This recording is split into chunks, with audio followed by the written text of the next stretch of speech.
Catalyst was the police brutality and the effects of the pandemic that have clearly been differentially impactful upon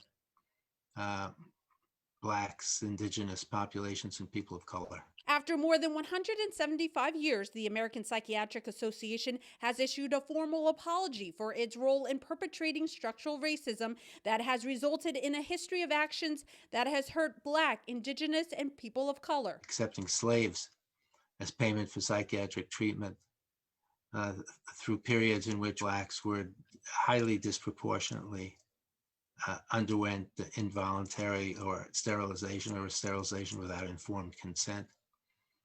Right up through current eras where we have differential diagnoses applied dependent upon one's racial status. 4%.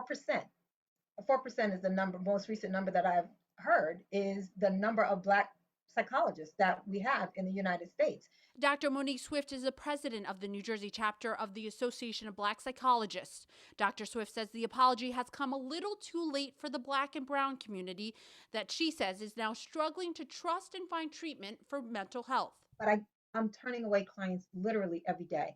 And the vast majority, I would say 90% of the people that I'm turning down are Black people looking for a Black clinician. I didn't know how to go through my insurance. I didn't know where to look. I didn't know that my insurance even covered it. I didn't know anything about it. Nashra Amir says she struggled to find a clinician of color to treat her anxiety and depression a year ago. The University of Sciences junior says while many of her white friends knew how and where to get help, she struggled. As students in a science school, it's really rigorous and very difficult. So a lot of people are going through that stuff.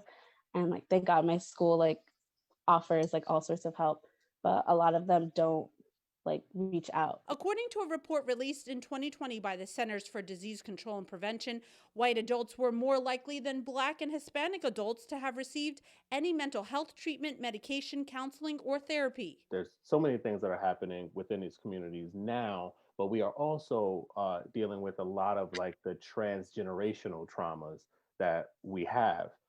And this goes back to slavery. Thurmond Gillis Jr. is the program director of Coordinated Specialty Care and New Jersey Promise, an intervention program that offers mental health treatment. Gillis says the public apology could lead to more institutions to take accountability for structural racism. I think people are really taking a look at their structure and kind of how they've been performing over the years. And with that investigation, you unravel and start to notice all this stuff coming out. Dr. Geller says there are now changes being made to the Board of Trustees, training, and a task force has been formed to educate members on structural racism.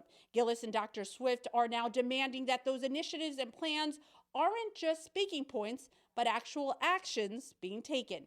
For NJ Spotlight News, I'm Raven Santana.